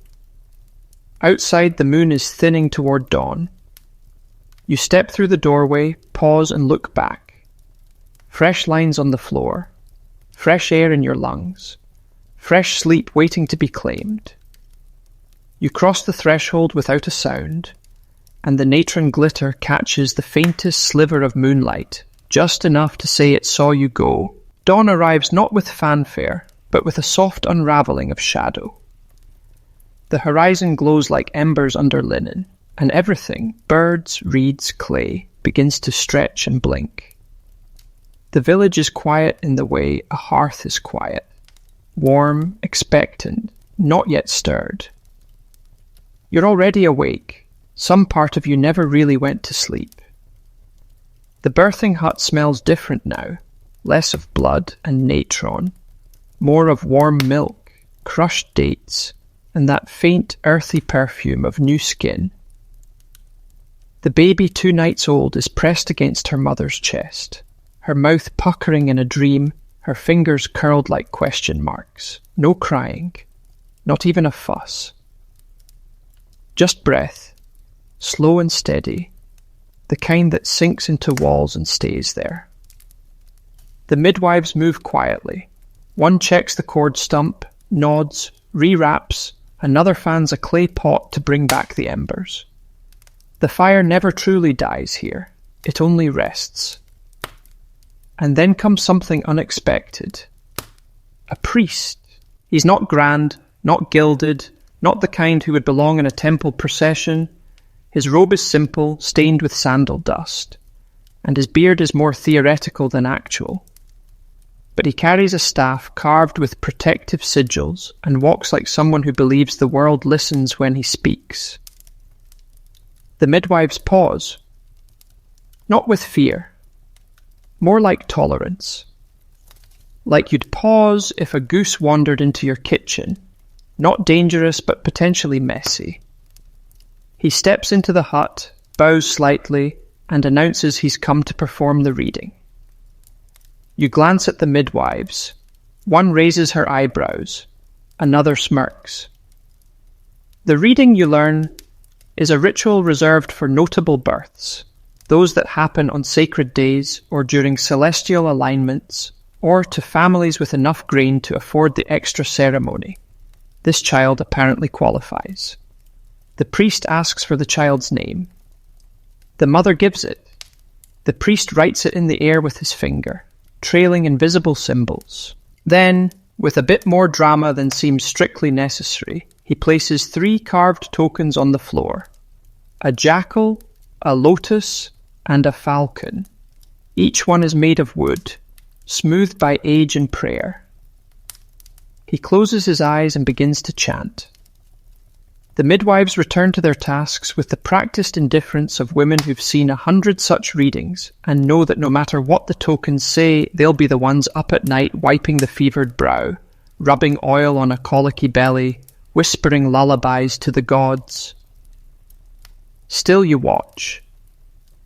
The priest murmurs something about strength, about the presence of Horus, about favourable winds. He tosses a pinch of barley on the fire and waits for the crackle. It crackles. He smiles, nods, declares the child will live a long, prosperous life. Perhaps even become a temple scribe, or a singer, or something involving papyrus and dignity. He bows again, turns, and exits. As soon as he's out of earshot, one of the midwives mutters, "May she be spared from writing scrolls all day in sandals that pinch." The others chuckle. Then one says, "But he wasn't wrong about the name." You ask what she means. She gestures to the baby. It fits her. It holds. You frown. Holds? The midwife explains, names are like baskets. They carry things. Some carry strength, some carry grief, some leak, others stretch. This one, she says, will carry the girl's spirit safely.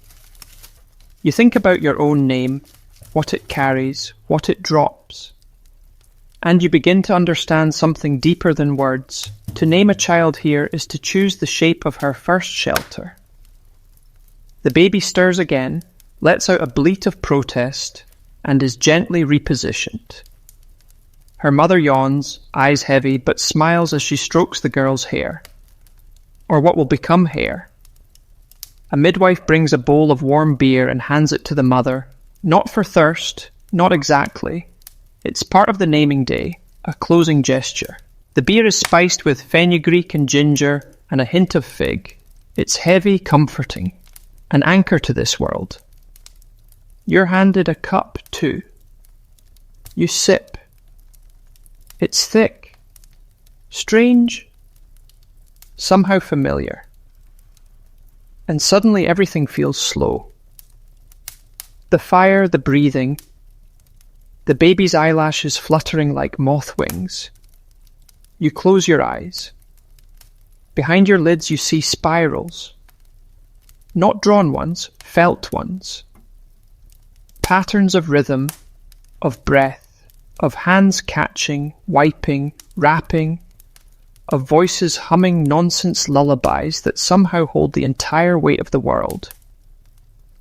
A midwife places something in your lap. You open your eyes. It's a small bundle of linen, tied with reed string. Inside, a piece of palm husk carved with the shape of a crescent moon. A keepsake? A token? A thank you? She doesn't say, just smiles. It's for remembering, she says. You look down at it, then back at the hut. The fire, the child, the red thread around her ankle, the sacred bricks, the fear net. The walls that now breathe differently because a name was spoken within them. You step outside, the morning fully formed now. The sun has begun to rise, golden and sharp, like the blade of a well-used sickle. It touches the tops of tamarisk trees. It glances off rooftops. It paints your face with light that feels old. You look back at the birthing hut. It's still, but not empty. Never empty. Because inside are stories, and the women who carry them. And now one of those stories has been tied to you. You hold the bundle a little tighter and keep walking. The day stretches long and bright, the sun now high and without apology. Shade becomes currency. Every doorway is draped. Every goat looks vaguely offended, but the midwives keep moving. Today they're preparing for something beyond birth, a naming feast. Not every family hosts one. It requires effort, food, time, things in short supply for most. But this mother has relatives, a cousin who fishes, a sister with olives, and, most importantly, a grandmother who believes in rituals the way the river believes in gravity. The feast will be small, quiet, but meaningful. You follow the midwives as they move like water between households, collecting what's needed. A clay pot of lentils here, a bundle of dried dates there. A palm mat that's been beaten free of sand and set in the centre of the courtyard, exactly half in shadow, half in sun. So the child knows both, one of them says. You ask, both what? She replies, everything. No further clarification is offered. In the shade, the baby sleeps. She's no longer the curled, blinking creature from 2 nights ago. Her limbs have started stretching, twitching, testing gravity. Her eyes no longer roll like marbles. They fix, briefly, on light, on movement, on the flutter of fabric near the window. Her name has begun to settle into her skin. The grandmother arrives with a jar of goat milk and a song already halfway out of her mouth. She doesn't pause to greet anyone, just starts humming, unloading, slicing. She's brought herbs wrapped in linen, some pomegranate molasses, and something called moon salt, which is either ceremonial or completely made up. You're not sure. No one questions her. This is her domain. One of the apprentices begins drawing patterns on the clay floor using crushed ochre and flour. Spirals again. And a pair of eyes, outlined but not filled. We leave the eyes open, she explains, so the gods can see in and say yes. You've stopped trying to parse these things into logic. They make sense where they live, in breath, in motion, in repetition. The baby is lifted gently from her mother and carried around the mat 3 times. Each time someone whispers her name, not shouted, not sung, just said, repeated, like threading a word through the fabric of a place until it stays. A boy offers a piece of dried fish. A girl places a strip of dyed cloth across the mother's shoulders. The grandmother dips a fig into the milk and presses it gently to the baby's lips. The child wrinkles her nose, sneezes, then licks. Laughter ripples across the group like wind over reeds. That's the moment everyone will remember. Not the priest, not the fire, not the omens, the sneeze. And the smile that followed. You're handed a piece of bread, still warm, the top crust etched with a lotus. Baked in her name, they tell you. You take a bite. It tastes like cinnamon, though you're fairly sure no one here has cinnamon. It doesn't matter, it's sweet. The feast isn't long. The sun demands brevity. Food is passed. Stories shared. A child with a sore tooth is shown how to chew tamarind bark. Someone mentions the last time a hawk flew over during a naming, and how that boy now collects feathers for the temple. Coincidence, someone says. Absolutely not, says another. The grandmother lifts the baby one last time and turns her toward the river. It's not close, you can't even see it from here. But she faces the child in that direction anyway, and whispers a phrase. You ask what she said. She asked the Nile to carry her name to the next village, a midwife replies. Why, you ask? So it won't get lonely?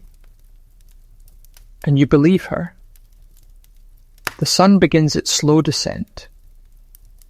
The mats are rolled, the dishes cleaned, the baby, full and tired, is tucked back into her sling, close to her mother's heart. One midwife leans toward you and says, Do you want to know a secret? Of course you do, she smiles.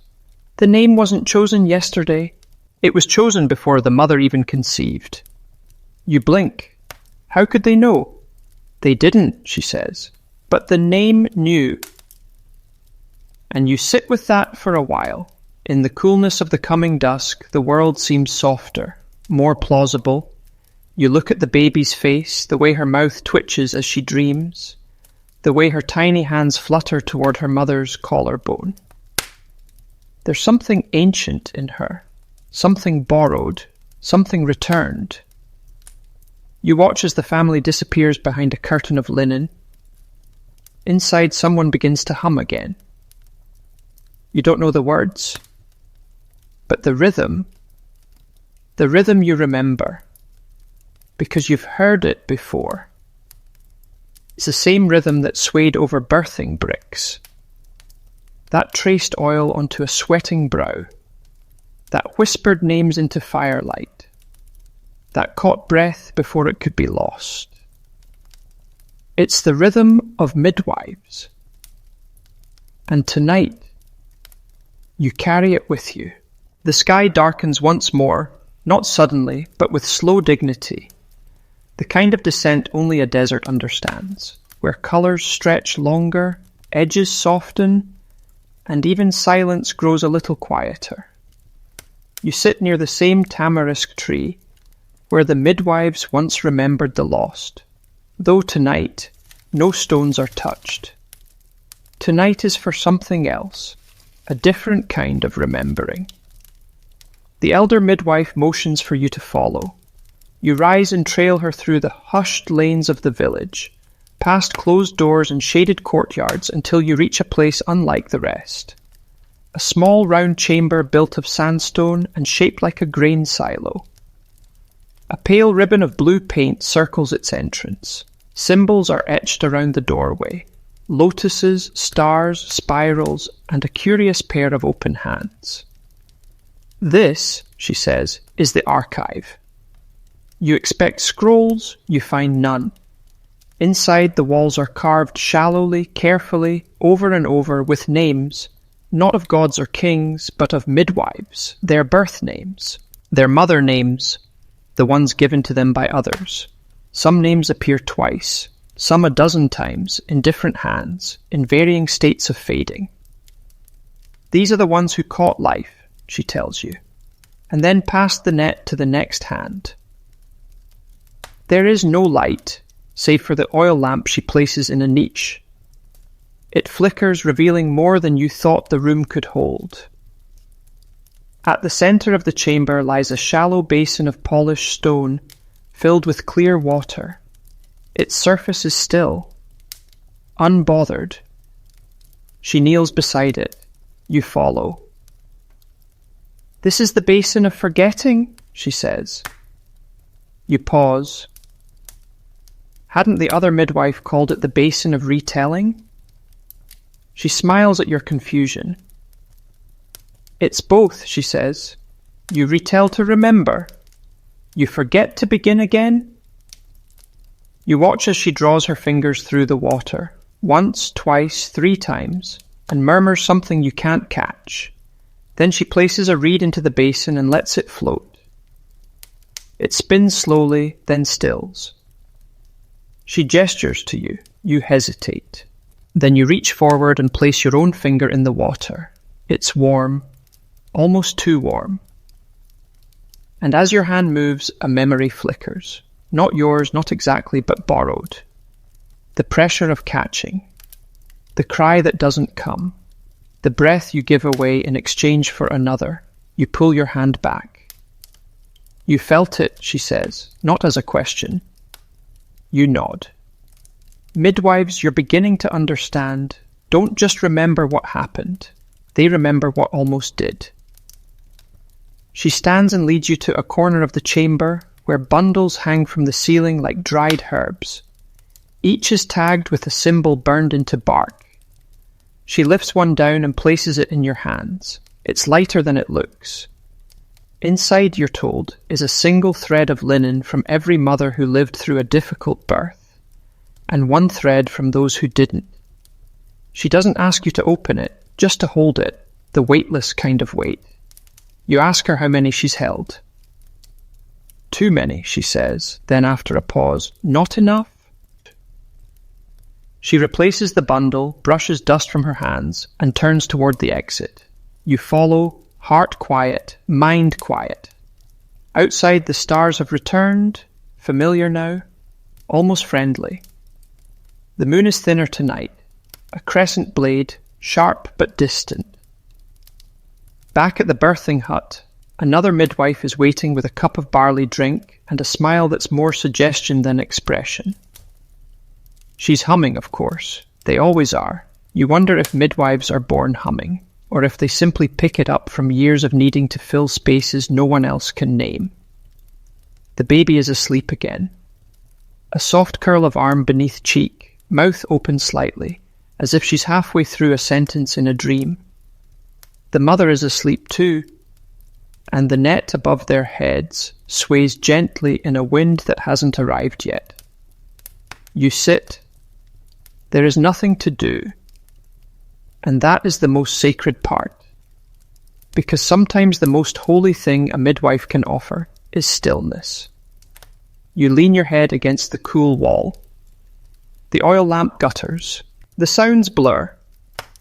And as you begin to drift, the midwife beside you whispers a word. You ask her to repeat it. She doesn't, but you understand. It's not for saying twice.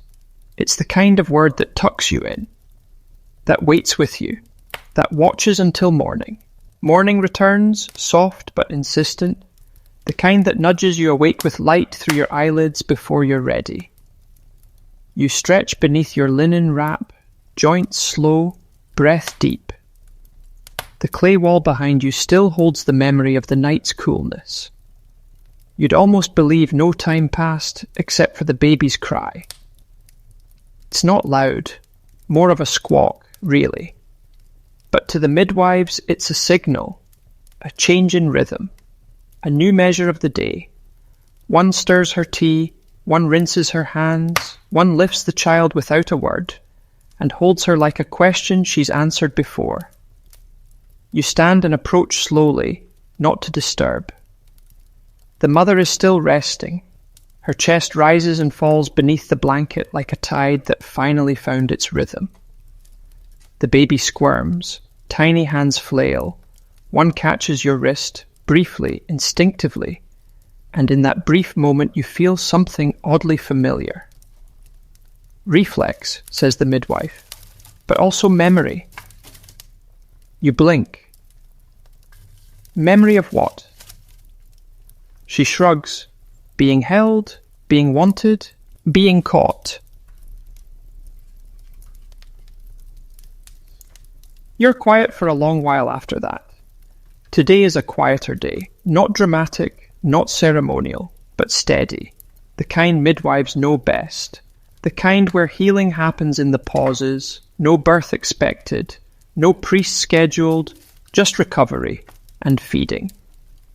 You follow the midwives to the garden plot, small, sun-wilted but stubborn, fennel, coriander, anise, and mint. These aren't just seasonings, they're tools. The seeds are crushed and steeped into teas meant to encourage milk, soothe cramping, quiet gas.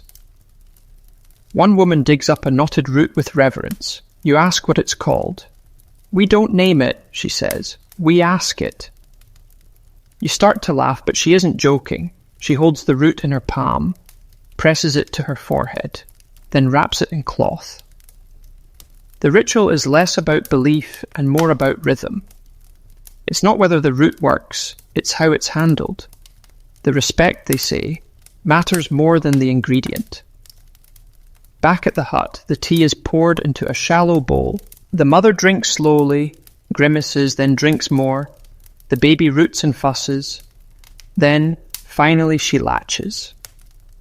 A sigh from the mother. Relief. A small ripple of joy passes between the midwives like a secret handshake. Success is rarely loud here. It's tucked into soft moments like this. You ask how long they'll stay with her. "Until she forgets we're here," one says, and remembers how to mother. You glance at the young apprentice near the door. She's mending a tear in her tunic, but her eyes flick constantly to the baby, the mother, the hands of the older midwives. She doesn't interrupt, she records, in breath, in bone, in repetition. Later she'll practice on a doll filled with sand. Then a goat maybe. Eventually a person, but for now she watches. Every swaddle, every wordless nod, every silence that isn't empty. You step outside for a moment, the air is hot already. A breeze slips down from the dunes like a sigh through a window that forgot to close. You hear singing in the distance, a funeral song, slow and dissonant, drifting up from the far end of the village. You ask a nearby midwife if she knows who died. "A woman," she says, "not one of ours." She means not one who gave birth recently, not someone in their circle of care. But still the song reaches them, it always does. Death and birth speak across courtyards here. Not in words, but in knowing. One midwife begins sweeping the entry of the hut. Another reorganizes the jars of oil. The apprentice refolds cloths without being asked. Everything here has a place, even the quiet. You sit again near the doorway and let your mind drift. You think of the magical knives that never cut. The names whispered just once. The fire that's never allowed to die. You ask yourself a question you're not sure how to answer. Who catches the midwives? When their backs ache, when their hands tremble, when their memories crowd them in the night. You don't ask out loud. But one of them must sense it. She hands you a cup of cool barley water, sits beside you and says, "We catch each other." Simple, heavy, true. You ask if she's ever dropped someone. She looks at you, long enough that you think she won't reply. Then, yes, a pause. And we remember her every time we don't drop the next one. That's the rhythm here. Fail, remember, adjust, try again, and again, and again. You realize in this place, mistakes don't make you unworthy. They make you precise. A goat bleats nearby. A pot tips over. A fly lands on your knee and refuses to leave. But none of that matters right now. The baby has finished feeding. The mother smiles. And for a moment the world fits. Just barely. But enough. The afternoon wears on like a long exhaled breath. The heat has softened at the edges, but it's still present, clinging to walls, sinking into clay. Even the flies seem slower now, content to drift lazily in circles rather than fight over figs. The village is drowsy, and so are you. But the midwives are not. Today they're doing something rare, taking inventory. Not of scrolls or jars or anything you'd expect. They're counting what cannot be seen. notched sticks for each birth this month. A cord tied around a reed post for each mother who bled too much but lived. Pebbles lined along the sill for babies lost too early to name. One of the midwives gestures to a small basket hanging from a rafter. Inside are folded cloths, each marked with a single red dot. One for every almost, she says. Almost, you ask? She nods. Almost died, almost stopped breathing, almost gave up. You realize there are more cloths than you expected. You ask what they do with them. Keep them, she replies, in case the gods forget.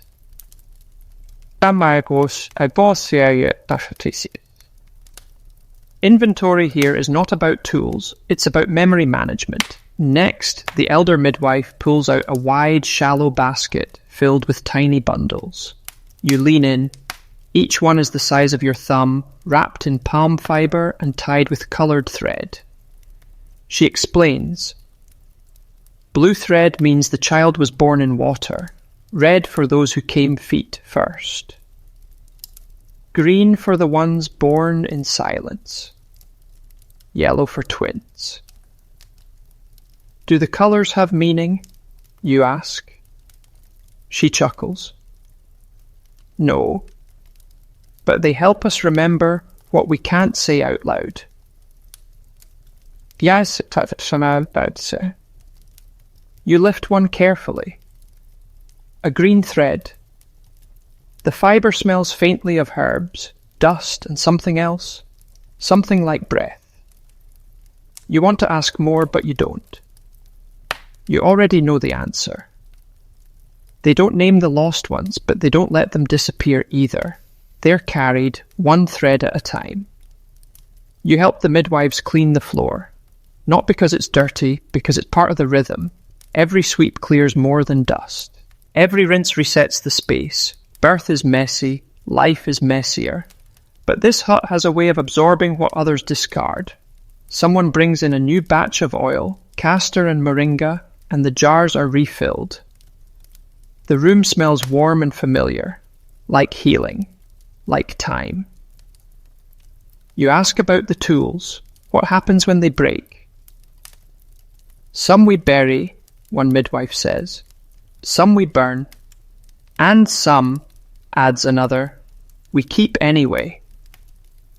She opens a cloth and reveals a worn wooden spoon, cracked, useless for feeding. But the handle has been smoothed by decades of hands. This one caught 100 first sips, she says, and one last one. They keep it for that, because objects here aren't measured by usefulness. They're measured by witness. Later, as the shadows grow longer, you notice the apprentice alone in a corner, practicing a swaddle on a doll stuffed with rags and sand. She whispers to it. Not words exactly, just sounds. Soft vowels, like breath in the middle of sleep. You ask what she's saying. Nothing, she replies, not looking up, just letting it know I'm here. And that perhaps is the essence of midwifery. Not fixing, not solving, just being present when presence matters most. As night begins to curl around the village again, you sit outside with the elder midwife. She offers you a piece of dried pomegranate and says, "Every seed is a child." You nod. She chews thoughtfully, then adds, "Some never grow. Some grow too fast. Some split open and spill sweetness you didn't expect." You ask if it ever gets easier. "No," she says, then, "But it gets quieter." You understand. A bird calls once from a distant rooftop. A pot clinks in someone's kitchen. A baby cries, someone else's, not yours, not now. And the midwife closes her eyes for a moment as if storing the sound. "You'll remember this," she says. You ask, "How do you know?" She smiles. "Because the stories that enter you through your skin are the ones that stay." The night begins gently, as if afraid to startle anyone. Lamps are lit one by one, their flames flickering like the breath of old stories. You sit again at the threshold of the birthing hut, arms wrapped around your knees, watching the midwives prepare something different this time. Something ceremonial but not festive. Not quite. A farewell. The mother and child will leave tomorrow. They'll return to their family home, a few houses away, maybe 2 lanes over. Not far. But far enough that the birthing hut won't feel her breath anymore. And that means the midwives must perform one last rite. They call it closing the threshold. But first the bath. It's not what you picture. There's no tub, no steam, just a wide clay basin filled with warm water, soaked in fenugreek, mint, and a pinch of natron. The mother is led to it slowly, barefoot, supported not by hands but by presence. 2 midwives walk close without touching. She knows the rhythm by now. The basin is placed under the stars. The mother steps in, wincing slightly, then settling. They wash her feet, her legs, her belly, her hands. Not like someone dirty, like someone sacred. You ask what it means. She entered this hut carrying 1 soul, a midwife says. She leaves with 2. That must be noticed.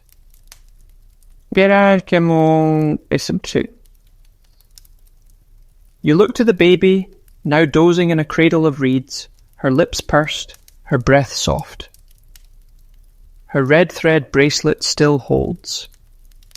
The fear net above her still sways, barely. The bath finishes. The mother is wrapped in fresh linen, her hair combed, her skin dusted with crushed myrrh and a touch of cedar ash. She looks taller, though she hasn't stood. Something about her has shifted, tilted toward wisdom, or perhaps just toward exhaustion beautifully earned. Then comes the part you didn't expect. The midwives begin to hum. Not a lullaby, not this time, but a winding melody with no beginning, no end. You think of it as a spiral made of sound.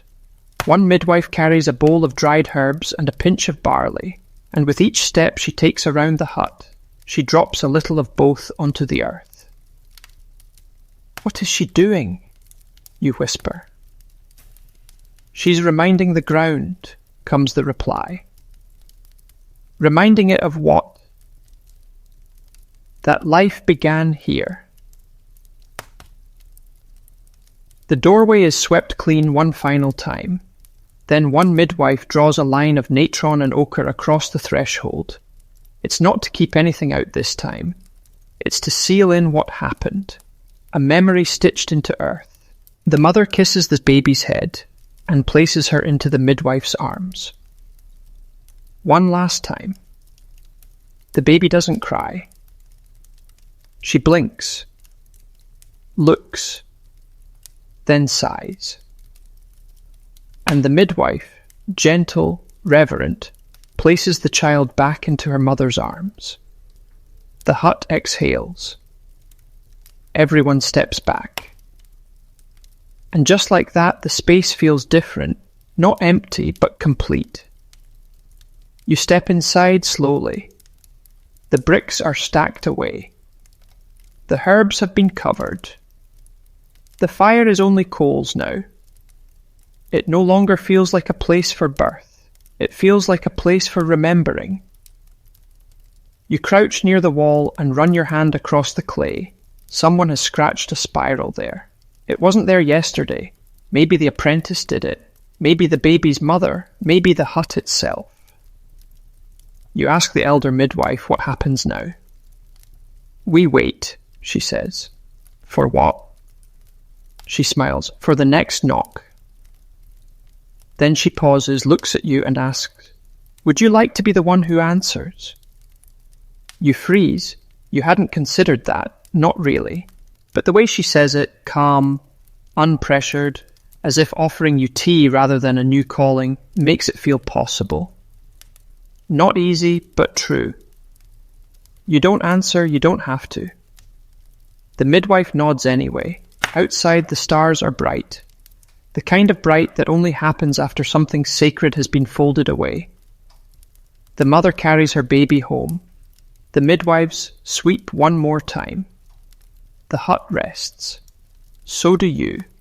Not as a visitor, not anymore. The final night comes without fanfare. No new birth, no chanting, no mysterious priest with carved falcons and barley smoke. Just the soft hush of woven mats being shaken out, the gentle clatter of clay jars being stacked, and the last murmurs of midwives preparing the birthing hut for stillness. You remain. Not as a guest, not quite as a midwife either, but something in between. A quiet presence, a listener turned keeper. The hut knows you now. You know where it creaks, where the herbs are tucked, where the spiral on the back wall fades just slightly at its bottom edge. Tonight no baby cries, no mother groans. Only the breathing of the walls and the weight of everything they've held.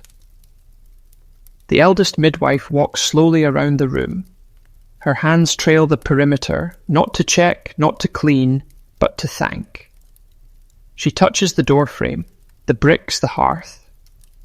Then she places a small bowl in the center of the floor, natron, salt, and a single lotus petal. An offering? You ask. No, she says gently, a pause. You sit with her. No talking now, not even humming. The hush is complete. And yet, beneath that hush, you begin to hear things.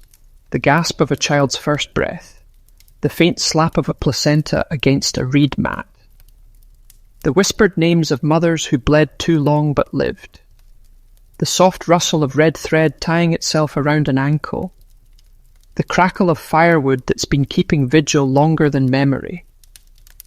You don't hear them with your ears, you hear them with your breath, with your ribs, with the place just behind your sternum that never quite knows how to let go.